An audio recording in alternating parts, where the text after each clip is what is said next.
Hey, good evening, everybody. Welcome to Rock and Roll Shin-Soo Choo. My name is Gabe Estel, and I'm joined here with my co-host Jonathan Getz and Dennis Levi Leach. How are you guys doing? Doing Doing good. all right. Good deal. Well, we've got about a month left of regular season baseball. So that's the season's kind of winding down, and obviously the two Chicago teams probably aren't going anywhere, but it's kind of it's a hot time down in Kansas City.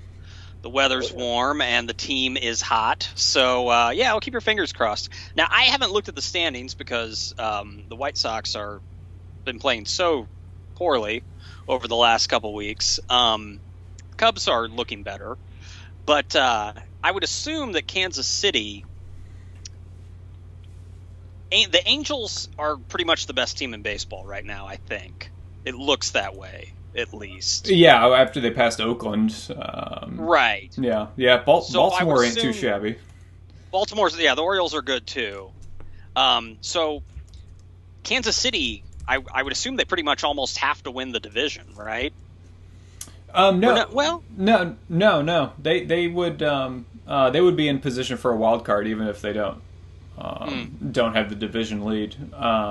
They pretty much they when they made their move, they went from we're wild card contenders to we're all of a sudden leading the division. So right, right. yeah, they're in good shape. The Yankees were in town, and it was the first time in about 30 years that the Royals, even though the Yankees walloped them, first time in like 30 years that the Royals had a better record than the Yankees this late in the season. Yeah. So, Nice. And that's a big deal because the Yankees and the Royals used to have quite the rivalry back in the early 80s. Yeah, right. Well, they were the two perennial American League powerhouses Yep. in the late 70s, Late early 70s, 80s. early 80s. Yeah. Yep. Right. Right. Yeah, those were the two playoff teams, most of the time. Yep. So who knows? But yeah, well, good luck. I've always said the Royals are the team I hate the least in the other team of the American League Central. So good luck. Thanks. Well, anyway, as the baseball regular season is winding down, so is the summer movie season. With the baby, I didn't really get out to the old cinema house this summer. It looked like quite a slate of shit, quite frankly, from what I saw on Yeah. trailers and things like that. Ninja Turtles and robots and a bunch of other dumb stuff.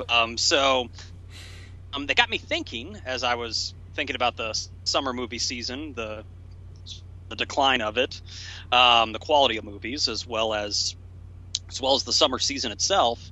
I was thinking about rock and roll movies and baseball movies.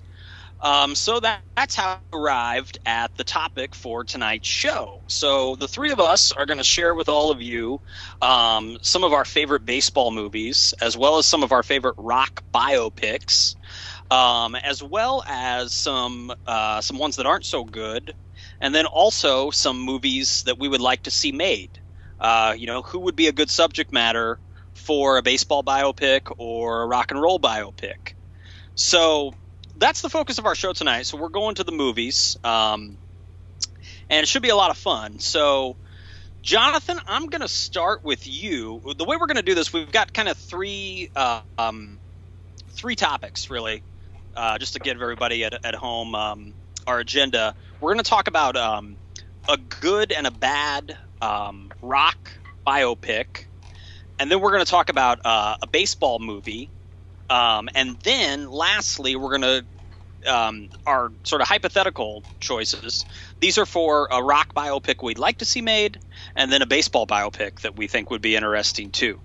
So we're going to go ahead and talk about all those. So, Jonathan, I'll start with you, starting off with a good rock biopic as well as a bad rock biopic. Sure. So, I thought about this quite a while, trying to figure out like what my favorite rock biopic would be, and I just couldn't quite put my finger on it because it's kind of slim pickings. And then I realized that I've always admitted this, that I'm fascinated by the the story of before they were big, and Right. the lead up to them gaining big success.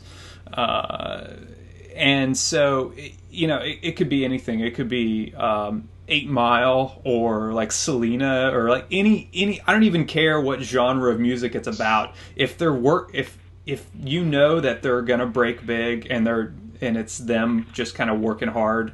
I'm fascinated by the movie. Yeah. But unfortunately, it's when they get big that the movie starts to take a downturn, because there's a reason that they made a movie, because shit gets bad at some point. Otherwise, they wouldn't make a movie, because there's nothing to make a movie about if they just like ride off into the sunset. Right. And so yeah, I'm my favorite rock biopic is the part of any biopic that leads to their success, in short. Okay. But and like I said, it could be about anything. But that being said, I'm not there. The Bob Dylan, it's a pseudo biopic.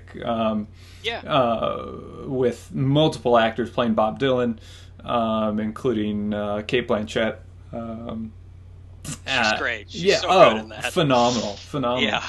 And I think that's probably my favorite, like something I would watch over and over again, because it's so nonlinear. It's much like his Chronicles autobiography that Dylan released, which I found fascinating. And it's just kind of, it takes snippets of his life. Some were super consequential, some weren't as consequential, and just focuses on those and jumps around, and it's not this big arc of peaks and valleys, and so I think as a result, it's kind of artsy for a rock biopic, but and that maybe that's what I like about it. But at the same time, man, I'm a sucker for the what is essentially the music montage of getting things done, and eventually finding the success. And so yeah, and I think I wish Dewey Cox were an actual musician, because then the Dewey Cox story would be Walk Hard would be my favorite rock biopic, because I think about that movie about 3 times a week and laugh out loud. Yeah, they got it right there. Did I tell you guys? Sorry to interrupt. Did I tell you guys I saw the Dewey Cox tour when it came to Chicago? Did you? No. Yeah, in the lead up to that movie, he did like a 5 or 6 city promotional tour, and he played at the Cubby Bear in Chicago, and it was awesome. Wow. And this was before the movie. I hadn't seen the movie yet. So yeah, it was really cool. Wow. With a band, he was obviously completely in character. Nice. Yeah, it was great, man. Yeah, took his shirt off. Why not? Yeah, and it was free too. And even the best part too, it was free. It was just one of those things like, this was been like 2006, 2007, something like that. I saw it online. They're like, we'll let in a set number of people, etc. So yeah, I went there right after work and got in, and yeah, it was a lot of fun. Awesome. Yeah. Yeah, definitely one of the most unique concerts I've ever seen. Just a really cool experience all around. Yeah. They didn't sell any swag or anything, did they? They gave us free T-shirts. Oh, wow. We also because the movie was about to come out. The movie was coming out in a couple days. Yeah. So they had a bunch of stuff, and they just really wanted to push the movie. So yeah, we got Walk Hard T-shirts that had the tour dates on back. So yeah, you just got one at the door right when you walked in. They gave you one. Yeah. Huh. So that's cool. Really cool stuff. It's a really funny movie. It's it's like great. I said, it hits on all on all those cliches. So great. Dewey Cox died 4 minutes later. and these movies, Jonathan kind of already touched on it a little bit, but I'm sure you'll hear Levi and I talk about it as well. I mean, these rock biopics, even though they're based on true events, they kind of invite cliches, to the filmmaking. Oh yeah. the drug scenes, you don't care about the music anymore, man. Like those, the bass player telling him off, you know what I mean? The protagonist off, it's all those things. Like, yeah, I mean, so many of these movies just cram those things. And even if I'm not there, the movie that you mentioned is definitely a lot non-linear film. It was nice to see a unique twist on what could have been just a TV movie, essentially. Yeah. I mean, it's the weird movie about a weird dude. Really. Right. So. And to hit on the idea of those the filmmakers falling for these cliches, and that's why I think VH1's Def Leppard Hysteria movie is probably the worst biopic I've seen. Don't get me wrong, I watched most of it, but because I couldn't tear my eyes away. I think a lot of people know the story of Def Leppard and some pretty extreme lows that they went through and extreme highs. But it's just, and when it is just a network production, you don't quite have the budget for the higher quality actors. Sure. So it's like I said, man, it's fascinating to watch. I'll watch any band, the story behind them getting big. But then once they start to flip the cars and fall off the cliff, that's when the lack of production really shines through in Def Leppard's Hysteria. Yeah, God, I caught about half of that one night at like 2 a.m. and it was pretty grim. Yeah. But yeah, not grim enough to turn off though. I still. No. I like things about popular music. Right. So. One of my total guilty pleasures is Doors. I can watch the Doors. I think it's funny. I like the cliches. Yeah, I like the Doors too. Yeah, I don't think it's bad. A lot of people hate it. Yeah, it wasn't well received at all when it came out. No, it's still people hate it. Yeah, people still don't like it. But I mean, it's great performance. I mean, he's great. I mean, that's Kilmer was all in. Oh yeah, for sure. Absolutely. And you read up on him, and he's kind of a weird sort of mystic dude anyway. He's perfect. Yeah, he's living on some chicken ranch in New Mexico or something. Like he's a weird dude. So yeah, it was great casting. So good stuff, man. So I'll go ahead and go with mine here for my a good and a bad rock biopic. I'll start with the bad. And these are two movies that at least the acting performances received a lot of praise, and I think that praise is certainly justified because it is a showcase for good acting, and the actors are performing too. They're singing and playing music. So they're nice to see there. But in my opinion, I thought Walk the Line and Ray, they were a tie for me, because I thought they were both just sort of like TV movies that reached the big screen. And don't get me wrong, as sounding a bad pun like a broken record here, great performances. Reese Witherspoon's great. Jamie Foxx is great, and Joaquin Phoenix is great. But I don't think they're great movies. You can have a great performance and it not be a great movie. All those people deserved Oscars. They absolutely, but it doesn't mean the movies aren't kind of cliched and kind of pat. The scripts could have been a little tighter. Absolutely, for sure. Yeah, absolutely. So those two for me, I thought Ray especially. Was, I thought, very stylistically made. The drug scenes. Like, oh my God, the room is spinning. Now and like don't know if you guys remember it, like when he was kind of playing different venues and sort of touring different cities. It'd be like Boston, Philadelphia. You know what I mean? They would show it like zooming by. The And lights. it's like the director. Yeah, the director Taylor Hackford, same guy that he doesn't. I don't know. His resume is kind of like sort of milquetoast stuff. He did like Officer and a Gentleman.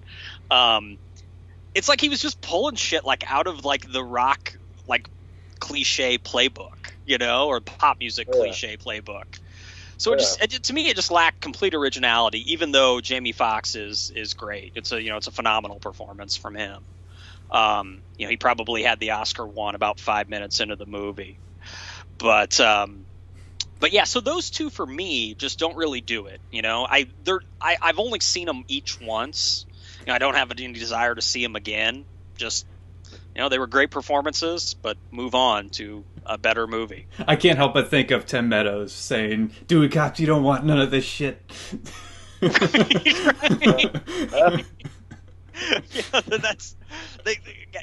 the line. Walk hard. Just got it all right. Walk hard kicks. There, I'll say it there. Walk hard kicks the shit out of Walk the Line. All right. So to a good rock biopic, and for me, Jonathan said he struggled, with narrowing down some choices here. For me, this was like really, of all the topics that we're covering tonight related to movies, this was the easiest one for me because this is probably my favorite rock biopic since high school, really. My favorite rock biopic, far and away, is Sid and Nancy. It's very young in his career. Gary Oldman, turns in one of his best performances ever, when he was an unknown. I mean, the whole movie, it was a small budget movie. It was really a cast of unknowns. And I need to look her up. I should have done this earlier. The girl who, Chloe Webb is her name. She played Nancy, and she's great as well. They both give, just Oscar caliber performances. And not only are the performances great, unlike a lot of other rock biopics, the movie's great itself as well. It ties in a little bit of the investigation to Sid murdering Nancy. So it doesn't make that the whole crux of the movie, but it does touch on it. And it really captures sort of the chaos and the anarchy of the the London punk movement in the late 70s. And I don't know the guy's name offhand, and I don't have the IMDb page up right now, but the guy who plays Johnny Rotten, I think, is another relatively unknown actor. He's great as well. Just really, really great performances all around, and the movie moves really well. It was made by Alex Cox, who also did a really cool 80s cult movie called Repo Man with Emilio Estevez and Harry Dean Stanton. Nice. Same guy. Yeah, Alex Cox. So the movie was in good hands by a director with some unique talents, and it really shines through. If you guys haven't seen Sid and Nancy in a while and you're looking for a rock biopic, definitely check it out again. It's aged really well, and it's just Oldman's just awesome in it. Yeah, not only it's just far and away for me that was the easiest choice. So Sid and Nancy for me. And I haven't really seen. I've seen some good ones, but haven't really seen others that have really come close to matching the strength of that one. So those are my choices. All right. Yeah, Levi. What about you? What did I miss? What was Jonathan's bad one? I didn't hear what his bad movie choice was. Oh, the Hysteria, the Def Leppard VH1 movie. Okay. Yeah, right. Awesome. My favorite, and I tried really hard to pick a rock biopic, and I don't know, in my mind, most of them don't live up to the artist they're trying to portray. Right. And so it was really tough for me, so I picked kind of a rock documentary that is almost like a biopic, because at the time these people were completely unknown. And so it was like you're learning about almost actors, and that was Heart-Worn Highways. It's a documentary from 1976 Mm-hmm. And it features Guy Clark, Townes Van Zandt, Steve Earle, and they're all pretty much unknown at the time in it, or like only known if you hung out with like the Eagles or Right. something, you knew them. It's just an excellent movie, and it's split up to where you get little almost biopic about each artist. Mm-hmm. You know, there's a section with, you know, Guy Clark, there's a section with Townes Van Zandt, there's a section with Steve Earle, there's a section with Rodney David Crowell. Allen Coe. Rodney Crowell when he's really young. And the David Allen Coe is when he was still doing his Mysterious Rhinestone Cowboy days, which was like really early in his career. And he drove a tour bus. You can see And he him played in at it. a prison. Yeah, right. Yeah, I just want to shed some light on that movie because you don't hear enough about it. If you have not seen it, I recommend it to everybody. It's a great movie about music and about those artists. And it does. It feels kind of like you're watching Little Rock biopics the whole time, you know? Yeah. No narration or anything either. You know what I mean? They just film. And that's what I think gives it that biopic feel almost. Right. Absolutely. It's kind of there's kind of a Texas strand through it. It's more about the Texas scene than the Nashville scene. So yeah, just kind of a collective of songwriters. Obviously, Charlie Daniels and David Allen Coe were kind of at that time, you know, a little more popular than those. Those two had found some mainstream success, but yeah, it's such a that movie when I saw it really turned me on to all those guys. You know, I went out and just kind of devoured every piece of music Townes Van Zandt ever recorded. So yeah, good stuff, man. So what about your bad? What about your bad? My bad music movie is Grand Theft Parsons. It's a movie made in 2003, and it stars Johnny Knoxville as the guy who basically, and it's supposedly based on a true story, and I don't know all of the real story. I don't know if anyone does because it's such a crazy story. It's kind of got some rock folklore qualities to it. And it's a little bit of like a Days of Our Lives. They kind of, in the movie, they kind of soap opera-ize it, and Johnny Knoxville's this guy trying to be good to his buddy who died and wants to take his body to the desert to set it on fire because I guess they had made a pact that was what they wanted to do. So it's just a weird movie. I don't know if the people from Jackass worked on it too, but it's just got, I don't know. It doesn't work for me. I think he was maybe trying to use it as a way to get more serious roles or like not just all comedy, smacking myself in the face roles, and it just doesn't work. You know, and I haven't seen it. It sounds like it could have been a cool idea. You know what I mean? Yeah. Because I love Graham Parsons, so if anybody was going to make a Graham Parsons movie, I'd be attracted to that idea. You know, so and it sounds like they want to make just sort of Graham Parsons' life start to finish, you know? Yeah, so it's too bad that it's not good because it sounds like it could be a cool concept if it was in the right hands. Yeah. Yeah. You know, one thing I want to... Levi mentioned a documentary, and, you know, we're focusing on sort of narrative movies, but, you know, two movies to me, when I just thought of this topic that, even though they're fiction, there are two movies to me that are just as important as some of the best rock biopics, because I think these movies they convey really the importance of popular music and what it means to people. And that would be Almost Famous and Hustle and Flow. You know, Almost Famous really, obviously it's Cameron Crowe's story, but it really, to me, right, it's rock and roll up on the pedal.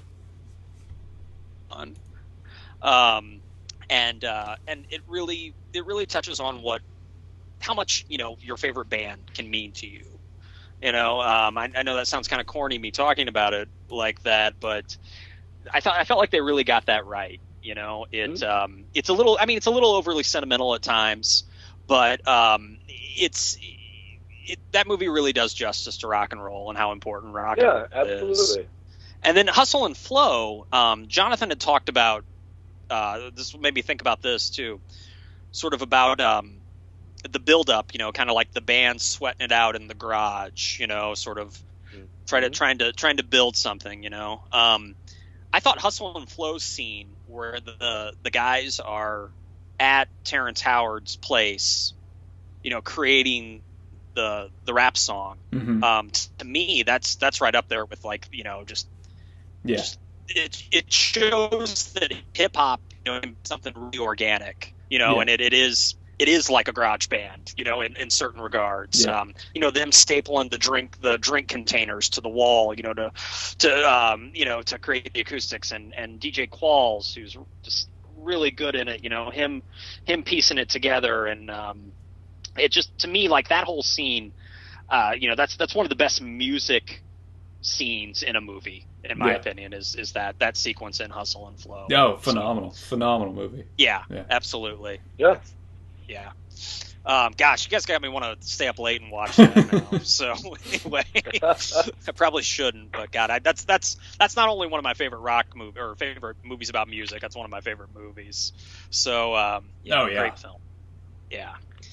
Well, anywho, you know, let's go to the Ball Diamond. Yeah. I want to talk about baseball movies that, you know, good baseball movies, and then, you know, if you have any bad baseball movies as well. There've probably been a few of those. Sometimes you just see the trailer for those and you kind of want to skip them. So, Jonathan, do you want to start us out on a baseball movie that you like? Yeah, what is a baseball movie that's one of your favorites? Yeah, there are several, and it's easy because there were some good ones that came out when you know, I was playing Little League and you know, really into collecting baseball cards and actually watching a lot of baseball. You know, the probably peak of my life in terms of watching baseball, and so, you know, Field of Dreams came out in '89, and that was right. You know, that was probably like my first favorite movie. I think. I mean, I was only 9 years old when that came out, so you know, I got the VHS for Christmas, and and I still try to watch it every spring, just either right before baseball season starts or right soon thereafter, just as kind of a tradition. Yeah, and a lot of people, it's a lot of people's favorite baseball movie, and it has, you know, it has some Great pretty movie. sentimental scenes in it, I think, for a lot of people. I got a kick out of, like, the road trip scenes, you know, when he's got to drive to Boston to get James Earl Jones. Yeah. Right. Oh yeah. And the quintessential road trip song. You're right. They do use Jessica. Yeah. Oh, phenomenal use of Jessica in a movie, no doubt. And then, although there's one scene I never get in Field of Dreams, and that's how they leave Fenway Park early. Like, you know, he sees the Moonlightgram up on the scoreboard, you know, the stat line, and James Earl Jones says, "So what?" And he's like, "Sorry, I didn't need to bring you. You want to leave?" And James Earl Jones is like, "Yeah, let's leave." And that, like, blows my mind. Like, you could leave a game early. It was probably only the second or third inning, but regardless.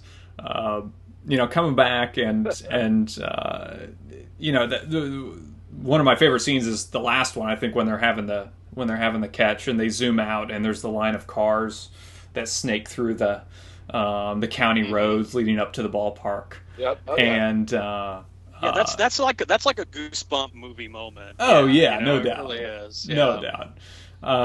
Yeah, Dad, you want to have a catch? And it's just like tear. It's iconic, man. What's that? Absolutely. Yeah, as you much know- as I was you know- saying about Almost Famous getting it right you know- for music, yeah, that does it for baseball. I'm sorry, Levi, go ahead. No, I was just gonna say, you know, a movie is like culturally, when you can say Moonlight Graham and like everyone knows what you're talking about. Yeah. And we were driving through Dubuque, Iowa, a couple weeks ago, and where they filmed those downtown scenes, I think. For Field of Dreams, where he's researching and he bumps into the older version, and I kept my eyes peeled for any monuments, but I didn't see anything.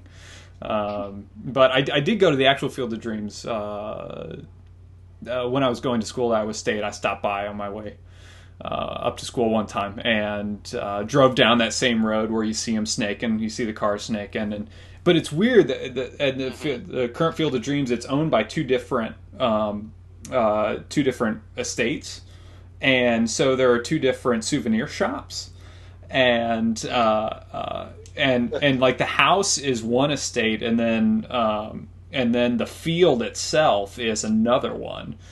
So it's kind of strange like that. But it was kind of cool because you just walk in and walk around, and people playing a game, and buy a magnet. But yeah, Field of Dreams. It's a cliche, but it's really good. Yeah. So heartfelt. Great movie. This movie's got a lot of heart. Yeah, I don't get tired of it. Ray Liotta is pretty awesome in it, and right, Shin-Soo Choo, man. Yeah, absolutely. Yeah, it's one of those movies I quote probably once a week. Yeah. Why did Kevin Costner kind of become like the default sports actor? Baseball in particular. Yeah, but he was just in that movie where he's like a GM for the Browns or something. Right. Yeah.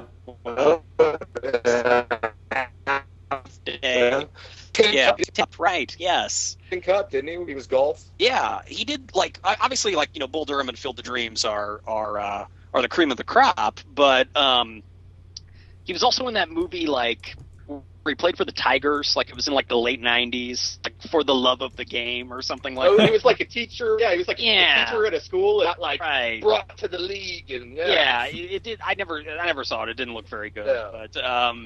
But yeah, I'm just kind of curious, like why does everybody like sports? It's got to be him, I don't know. Yeah, it's kind of weird. But anyway, good stuff, man. That's such a good movie. Guys, I just want to stay up late and watch all these now. For me, it's one of those movies that I think it's so politically incorrect at parts that like I don't think it would be made today, and that's Major League. As Jonathan mentioned, that baseball movies can be very sentimental and they can be very heartfelt. Comedy works pretty well with baseball too.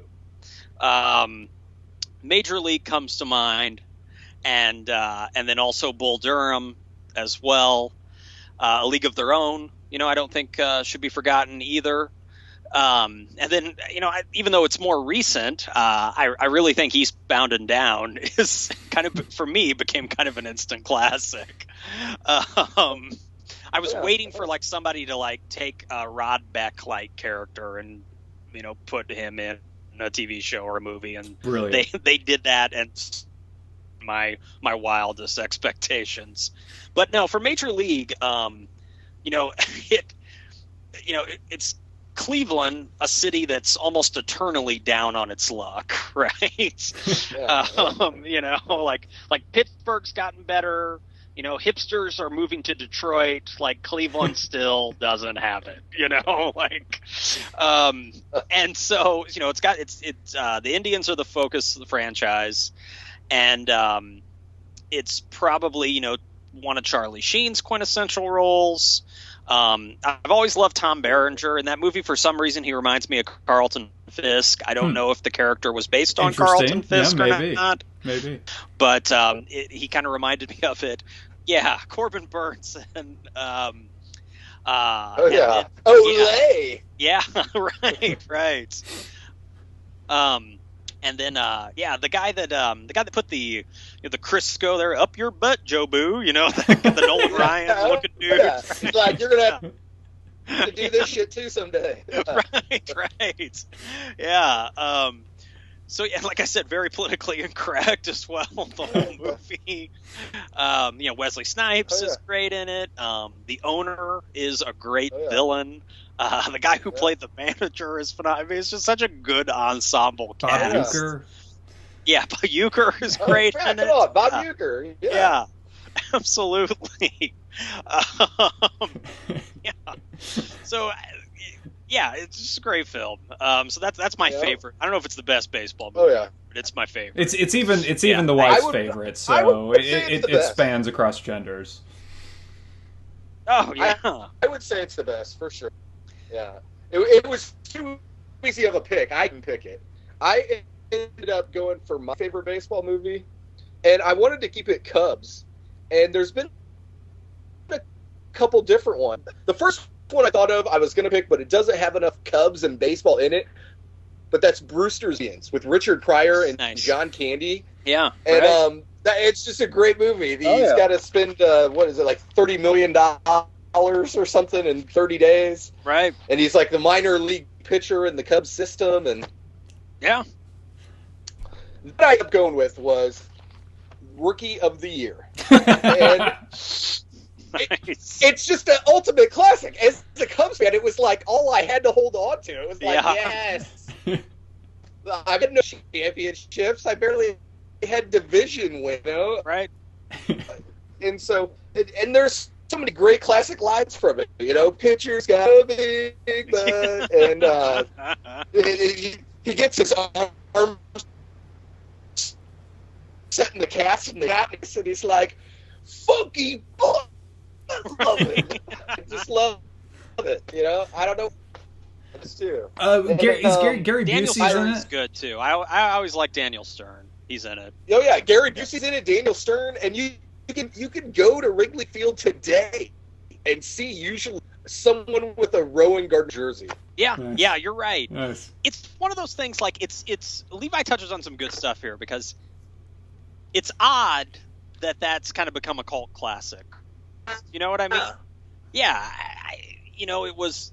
I don't think it made a lot of money. When it came out, it doesn't. Yeah. Even though Daniel Stern and Gary Busey are stars, they weren't like A-listers. You know what I mean? It doesn't. Yeah. It doesn't have like it doesn't have like Tom Cruise or Bruce Willis or a female lead that's a big actress. Yeah. With those two guys, there might have been some coke on the set. Probably. Gary Busey. Gary Those guys got big nostrils, you know what I'm saying?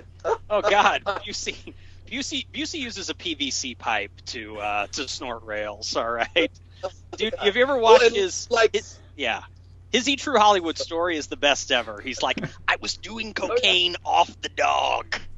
He's like, I dumped cocaine all over the dog, snorted it off. Doing cocaine off the dog. Yeah. Speaking of which, another. Hold on, I'm glad that you mentioned Gary Busey because the Buddy Holly story is a great movie. Yeah, excellent. Yeah. I was watching that the other night. And that was when he still had street cred at that point. He got an Oscar nomination for it. Yeah. And rightfully so because he's great in it. Yeah. Absolutely. Yeah. Shout out to Gary Busey. Yeah, that's a forgotten one. That's one that I haven't a long time, but I remember it being really good. Mm-hmm. So, yeah, good stuff, man. I'll always love Busey. So, So, what do you guys? What would you like to see made, music wise or baseball wise? What movies would you like to see? Well, this was fun. Before I hand it over to Jonathan for these picks. To me, I don't know if you guys have noticed this. It seems like a lot of these rock biopics, we've heard for maybe 10, 15 years that they're going to be made, and they never have. I don't know if they just get stalled in development or they have a hard time getting the rights.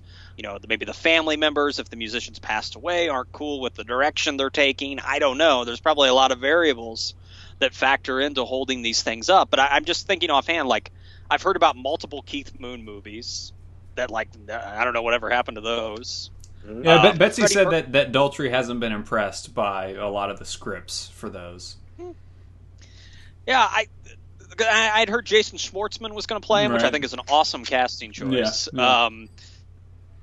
The Hendrix movies. The Andre 3000 one is going to come out, but for years they've talked about a Hendrix movie. There's probably been like a half a dozen attempts at making a Janis Joplin movie, and they've all.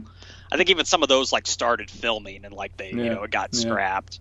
They stopped Freddie the Greg Mercury Allman movie supposed to happen, etc. So, yeah. So a lot of, I guess there's a lot to consider when you're taking on a movie like this, and a lot of sort of hands in the pot, I guess. Yeah, but anyway. and even though the Hendrix movie, the new Hendrix biopic, didn't get the music from the estate, which is total BS, because it's not like that estate has been shy about doling out permission to use Hendrix and to profit off of him. I do like the idea, even though it may end up being like very much made for TV style production. I don't know. I've seen the trailer once, but I do like the idea that it all takes place leading up to Monterey Pop, and it focuses on that lead up to him getting bigger in London. So that's promising, at least. Cool. And really, I mean, it's annoying that they can't use the music, but when it comes to the music, I don't think it's that important, really, to make a good biopic, to be able to use the music. Now, I hope that they don't do like the Conan band, like, we can't play this song, so we're going to play a variation of it, and it's like, down, down, down, right. Down, burr, and like they change it just a little bit. so you know, it could still be okay without the actual licensed music. Yeah. Yeah, I'm looking forward to it. I mean, just because I like him. I like him as a musician. And oh, definitely. He seems like absolutely. He seems like a cool dude. Yeah. So I'm supportive. You know, I mean, even if I haven't seen it, I'll definitely give it a chance. But anyway, so for hypothetical though, what would you like to see made? Oh, I think I'm going to go back to Kevin Kenny, lead singer of Driving and Crying. Okay. And it's mainly because, at least from my perspective, I don't know a whole lot about him. And they did just have a documentary made on him, but he's just been working for the last 30 years. And I don't think there have been long absences and huge peaks or valleys. I mean, I guess the biggest peaks would have been on tour with Guns N' Roses or something. But you know, the Driving and Crying still is just plays in the Southeast. They go up to maybe Milwaukee and Chicago because he's from Milwaukee. And they don't even make it as far west as Kansas City. Kevin Kenny did play a solo show here about 8 or 9 years ago, and I sat next to him at the bar before the show as he played strip video poker and drank PBR before it was hip to drink PBR again. Yeah, he strikes me as a guy that'd probably be pretty accessible. Totally accessible. Yeah. He was cool with me bugging him. But I think Jeff Daniels could play Kevin Kenny.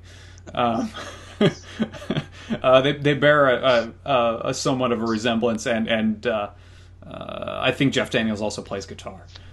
So that would help. But again, the idea is it's just a guy who's working to, pay the mortgage, and I would find that fascinating. And he's a musician who I also deeply respect. So yeah, Kevin Kenny. Cool. Yeah. Very cool. Yeah. And then you guys want to do the baseball ones as well. We talked about a hypothetical baseball. Yeah. So I would do. Let's just go ahead and do. Yeah. Okay. We'll go ahead and do that one too. It's called Bo. My hypothetical baseball movie called Bo. Nice. It is. I mean, easy to market. Just B.O. right on the poster. Oh, dude. Yeah. You know what I mean? I thought about Bo Nose, but I don't want Bo Nose because Nike's got a trademark anyway. No. So just Bo and Chiwetel Ejiofor from 12 Years a Slave. Good casting choice. Yeah. And also, very good casting choice. Children of Men. Right. But anyway, it would, and true to what I enjoy, it would follow, because like he snubbed the Yankees in the draft, and he snubbed the Bucks when they drafted him. He snubbed the Yankees to go to Auburn, and then he snubbed the Bucks to play for the Royals, and then eventually he was drafted by the Raiders in like the 7th round. So like the movie would focus on the Yankee snub to Auburn, to him winning the Heisman at Auburn, and then the Bucks snub to the Royals draft, and then when he hits that home run in the All-Star game, in the '89 All-Star game. And so it would like just get up to there, and then and then the Raiders draft him in the 7th round, and then that would go up to like the Monday Night Football game. Injury, yeah, and then to his injury, and I thought we could get cute with it, and if we couldn't get the NFL, if we didn't want to recreate the scenes, the football scenes, we could recreate them in Tecmo Bowl, and if we're running low on budget, we just recreate all of the action sequences in Tecmo Bowl and Bo Jackson baseball. So Bo, he's got those 600-yard games, in Tecmo Bowl. Yeah, there's emotion there, man. I remember when he got injured, and it was like he tried to come back, and then he played for the White Sox a bit, and just it was. Played for the Angels tough, too, man. briefly. Yeah, the movie wouldn't focus on any of that. It would stop at the injury, I think. Yeah. Just stick with the glory years. Yeah. Right. Yeah. It's it was seen like they have like the legend of John Henry. Do you remember that? Like the guy who drove the steel. It was like like John Henry went down when Bo Jackson. God, man. It was like fuck. Nice. Good choices. Yeah, I read Bo Knows Bo when I was in 5th or 6th grade. So you've got a book that for material. Oh, yeah. So, yeah. Hey. Yeah. Good stuff, man. Excellent. Yeah, absolutely. Unique choices, definitely. Well, I don't really have an actor tied to my rock performance, just because I think for this role you sort of need someone who doesn't have like leading man good looks. I'd love to see an Alice Cooper movie. I think like putting it in the hands of somebody like Tim Burton would be a good choice, because I think he could make it really campy and he could make it fun. He could even do some of the the Nightmare on the Nightmare Before Christmas, James and the Giant Peach type claymation stuff, with some of Alice's like Cold Ethel, some of Alice's Welcome to My Nightmare material that was really campy. It's got this vaudeville feel to it. I told you guys earlier as we were planning. Go ahead. I'm sorry. I was gonna say the first person that comes to my mind that I think would be great is Russell Brand. He would be good. Yeah. He would be. Yeah. I think he could pull it off. I think he could do Alice Cooper. He could pull it off. Yeah. He could definitely pull it off. Yeah. He's definitely skinny enough. Yeah. He could certainly pull it off. But I just think it could be a really fun movie that wouldn't take itself too seriously. I told you guys when we were planning this, like, to me, like, Alice Cooper was kind of like David Bowie channeled through the Munsters. That's what Alice Cooper is to me. And I feel like over the last few years, a lot of musicians have really started to give that guy the due that I think he deserves. Oh, yeah. Because he paved the way for so much, I mean, the guy paved the way for Kiss. He paved the way for Gwar. He paved the way for Slipknot. All that really, to me, goes back to him. So yeah, it was at a time when it was like if you were maybe if you had a little bit of money and a little bit of arty sense, you liked Bowie. But if you like still maybe lived in your mom's basement, you liked Alice Cooper. Right, absolutely. Yeah. That's what I'm saying? Way to put it. Yeah. Yeah, but both of them are kind of like androgynous characters too, both Bowie and Alice Cooper. Yeah. So and I just think those first few records of his are just so good too. Like Killer is just such a great album. So I think it would be a fun movie. So I'd like to see the Alice Cooper story made. And for baseball, gosh, this is, I guess this one, it has cliches, but the ride for this guy has been so tumultuous, you couldn't help but avoid some of them. I'm calling it Nailed, the Lenny Dykstra story, right? Right. Like, you guys knew, Nailed, or Lenny Dykstra was kind of the Ty Cobb of his era, such a vicious player, just a wad of chewing tobacco in his mouth, but he played hard every day and certainly looked like he was going to kill the second baseman every time he slid in there. Lately, if you guys haven't followed what old Lenny's been up to lately, he's been in jail. So yeah, I don't know if he's out of the joint yet or not, but for folks who haven't followed it, I'll keep it brief. Like, after he retired from baseball, he opened up some car washes and made some coin doing it. And then also he started picking stocks, and he tried to start like kind of a high-end luxury magazine for professional athletes. That failed. Yeah, that failed miserably. And I'll post it on our Facebook page because it's free to read online. A guy from GQ, one of the writers from GQ, did a piece about working for that magazine for a couple months. And Lenny Dykstra was this writer. Lenny Dykstra was his childhood hero. Guy was a huge Mets fan, right? And like working for Lenny Dykstra was like working for a kindergartner. You know what I mean? Like the guy had no business acumen whatsoever, had no idea how to run a magazine, would just, and then, the magazine started to run out of money and this guy wasn't getting paid, blah, blah, blah. But it's a really fun read about working for Lenny Dykstra. So, he's kind of a shady guy, so he would make a good subject matter for a movie. And the actor that I thought of, I think kind of looks like him, but also I think he would really run with the part, is Jeremy Renner. Oh yeah. From The Hurt Locker. Oh yeah, and, he'd be great. He was in one of the Bourne movies as well. Yeah, I think he would really, he could pull it off physically, and then also, he would really do a really good job with the part. Mm-hmm.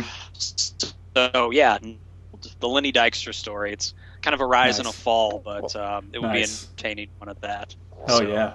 So yeah, those are my two: Alice Cooper and Lenny Dykstra. So, Levi, what about you, man? Nice. It's a really bad baseball movie.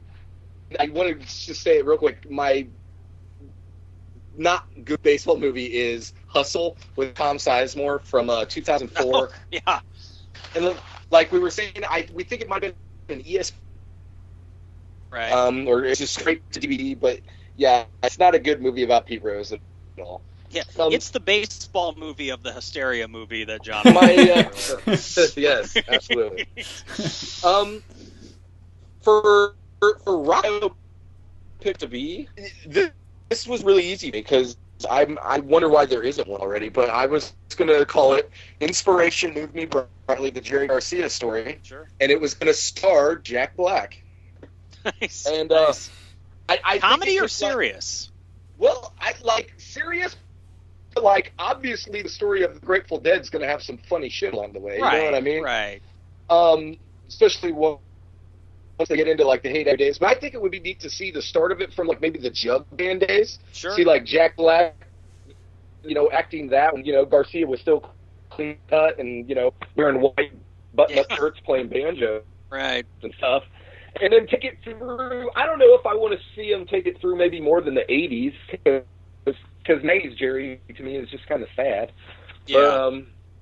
But, I think Jack Black could do it. I think you could make like part of it serious, and like there would obviously be comedy parts to it because, like I said, when you have so much story to draw from, the Owsley, the Stanley Acid inventor was the sound guy. The Mary Casey to the Wall of Sound created the first real concert PA systems, and I think it would be a great movie.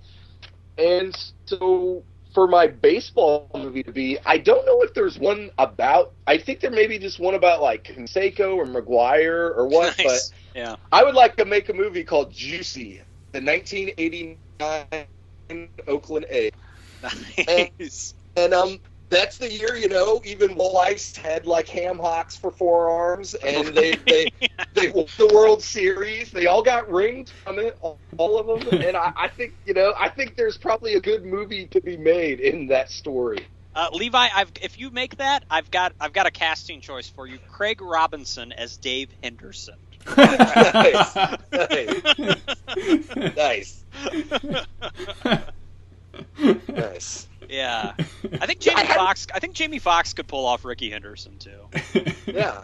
Well, I was thinking maybe like Channing Tatum could do Seiko. Yeah, he could pull that off. Yeah. I don't know who could do McGuire yet, but I I think there's a story in that. You know what I mean? Yeah. Oh yeah. There's got to be. There's a movie to make. I think we'll cast this on the Facebook page.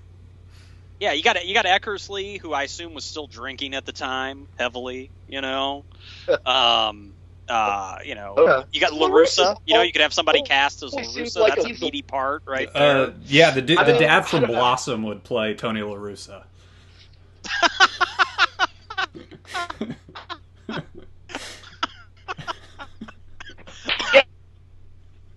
Get that guy out of dye that guy's hair and let's get on set now. Right. Give that guy the green vinyl jacket and the starter jacket. The starter jacket. Yeah, the green. Yeah. The silk starter. That's awesome. You know, and Levi talking about the A's there. If I could slide in one more, I put this in our notes for this.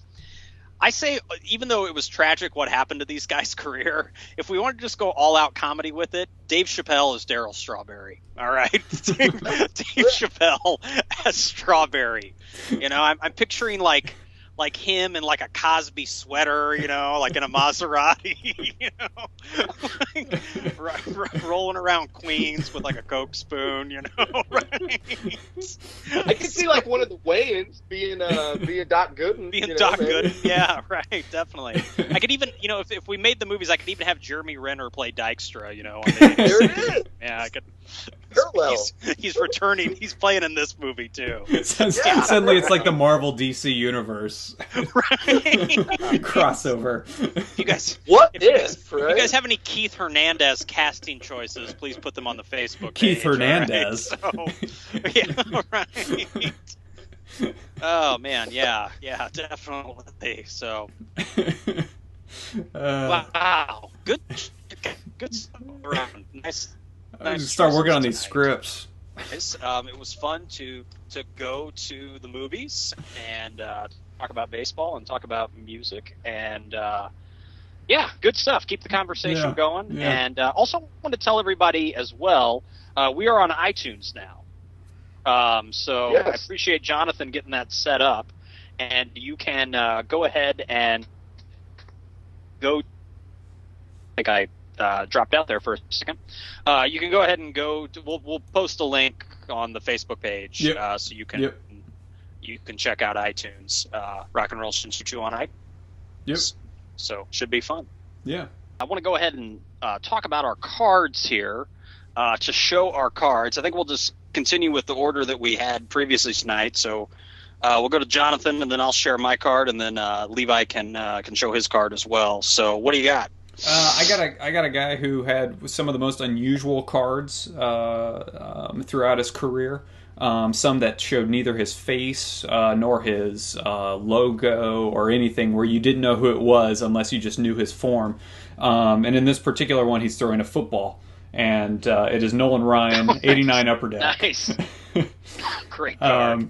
Yeah, I don't know. I guess he was warming up with a football. I don't know what the story is behind that, but 89 Upper Deck, Texas Rangers, Nolan Ryan throwing a football. Nice, good looking card, man. It is good looking card. Absolutely. I like those Rangers uniforms too. I like that era. Oh yeah, solid unis. Those late '80s Rangers uniforms are good looking. Yeah. Mm-hmm. Well, my pick aligns with Levi's idea for a movie about the '89 A's. This was a guy that really anchored that rotation. And to me, he's a guy that, like, on the mound always looked really mean. He just looked like he was really intimidating. But in this picture, he looks pretty gentle and looks like he's having fun. And it's on an Upper Deck card. Upper Deck known for its photography. It's got this is Dave Stewart here, and he's got his cap on backwards. He's got the yellow Oakland jacket, which I like, and then also he's doing some photography as well. Nice. So I thought this was I don't remember that card at all. It took me by surprise either. I didn't really remember this one until I stumbled across it. Right on. Very cool. And just a really kind of cool, candid shot of him just kind of having fun, and kind of really. He looked always like a really mean guy, I thought, on the map. Absolutely. Really, he's intimidating. competitor. So, yeah. I don't know if you guys know he's an agent now. Did you guys know that? No, I didn't. He's, he's David Price's agent. Oh. I do know that. Yeah. Yeah. So, and, you know, I won't belabor it too much here, but I'm looking at the back of this card. I don't think he had a long enough career to be considered, but this card just shows 87 to 90 for Stewart. 4 consecutive 20-win seasons. Oh, yeah. Damn. Yeah. Oh, yeah. He was a stud. He was a stud for sure. Absolutely. Yeah, so just great stuff. 205 strikeouts in 87. Just, yeah, he was a good one, man. Mm-hmm. Yeah, so Dave Stewart. Nice one. Yeah. My card is like a 1959 or 1960 Topps, and it's a Cubs Dick drop.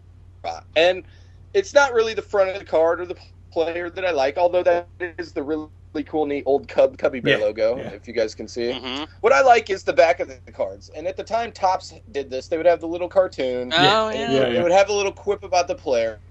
And why I like this one is because it says, in his spare time, Dick likes to collect records. Nice. Which I think is just so crazy. Nice. You know, like, that was his hobby in 1959. Let's get him on the show.